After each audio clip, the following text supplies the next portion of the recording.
The first highlight video required squinting, a blurry image of disbelief as Courtland Sutton's right arm defied physics and snared the football. The second showed a more typical scene of a quarterback tossing a ball into the end zone as if he were playing catch in his backyard.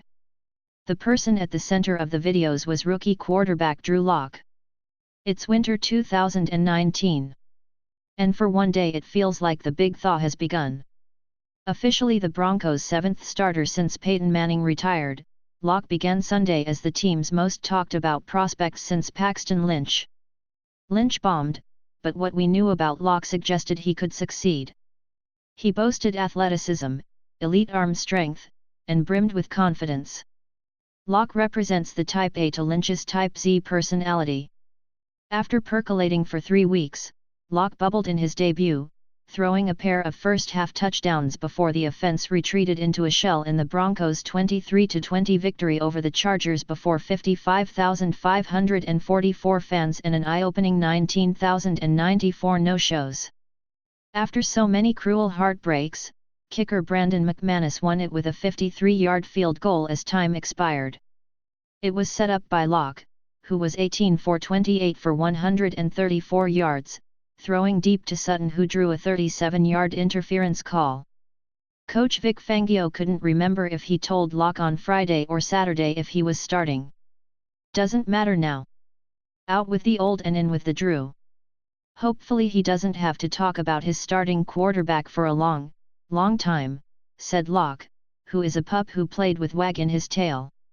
It felt great. That's just who I am. That's how I'm going to stay, showing emotion. I'll always be that guy. The win came with notable markers. Think about it. This might be the start of something special. Even as Coach Fangio reluctantly played the rookie, never announced his promotion and played not to lose, Lock provided hope. With his mom, dad, and girlfriend watching from above the Broncos sidelines, Lock connected with Sutton on a pair of first-quarter scores, including the acrobatic 26-yard grab, providing a jarring juxtaposition to the 6 points scored in the team's previous 6 quarters. Amazing doesn't even begin to describe Courtland's first touchdown, said Lock, who told Sutton to run the fade in the huddle based on the coverage he expected to get. Too bad there were not more folks to see the start live, but Fangio didn't do the Broncos any favor by never announcing Lock was starting. Still, the victory mattered. The Broncos have never lost 13 games in their history, and they will not this season. And they are no longer in last place in the AFC West, tied with the Chargers at 4-8, but a tick above in the standings because they swept Los Angeles. I think it was a good start for Lock, Fangio said. I think there's promise there. When Lock flipped a 5-yard pass to Sutton, the Broncos opened a 14-0 lead with 21 seconds remaining in the opening quarter.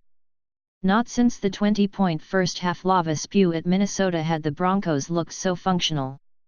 Lock, the 50th quarterback to start in the franchise's 60-year history, completed 12 of 19 passes for 123 yards in the first 30 minutes.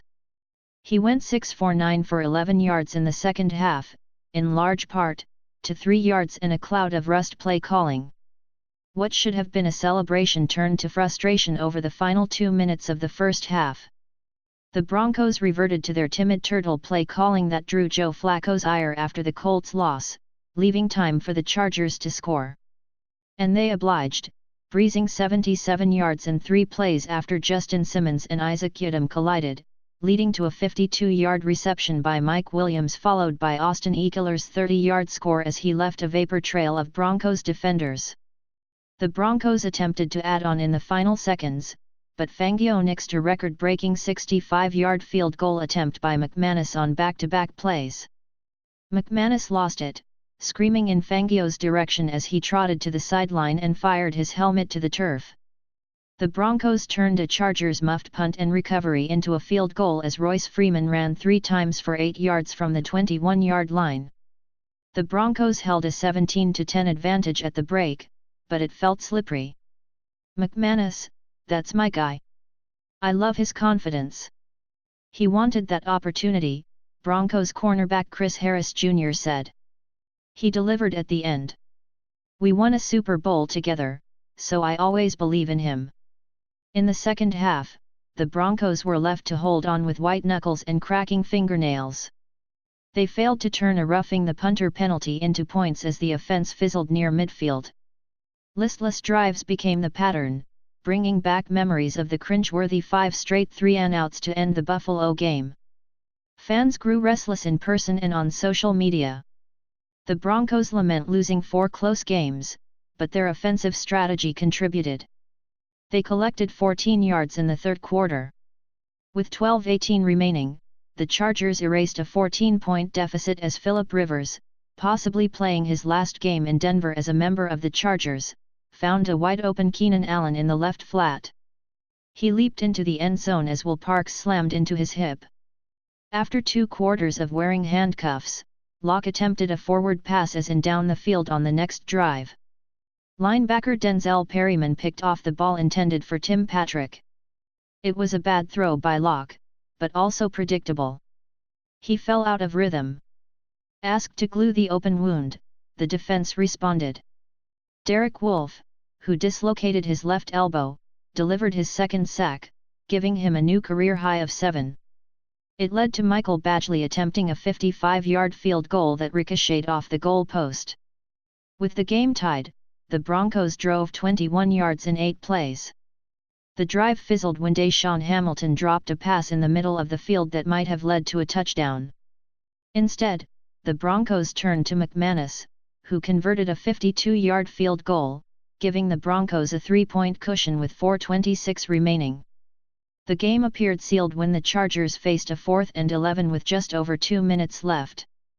But Rivers, furious at the refs and anyone else who would listen, struck back. He found Mike Williams for a 38-yard reception on the sideline as he made a breathtaking catch over Isaac Yiadom, pushing the Chargers to the 38-yard line. Facing a 4th and 1 at the 29, the Chargers turned to Badgley, who drilled a 46-yarder with 14 seconds remaining. After playing not to lose in the second half, the Broncos eschewed taking a knee and heading to overtime. They trusted Lock. He began preparing for this day, for this moment back in the spring. He lived with fellow rookie Dalton Risner and would read the plays into the voice memo on his phone with his headphones on. He would then repeat it in the hallway and walk back into the living room as if it were the huddle to grow more accustomed to the playbook and the verbiage. I thought he was talking to himself for the longest time, Risner said with a smile. So Lock took aim at the Chargers one more time, chucking a pass down the right sideline to Sutton. There was no catch, but interference on Casey Hayward as he cut off Sutton. Chargers coach Anthony Lynn insisted, to make that call, it'd have to be clear and obvious. For a Broncos team with teeth-grinding walk-off losses to the Bears, Jaguars, Colts, and Vikings, it could not have been more blatant. You know, as clear, as say who will be playing quarterback this week. Drew, Fangio said, will be the starter. Wolfe hurts elbow. Derek Wolfe delivered 2 sacks, but not even setting a new single-season high with 7 could ease the pain of dislocating his left elbow. He will undergo an MRI on Monday, but is expected to miss time.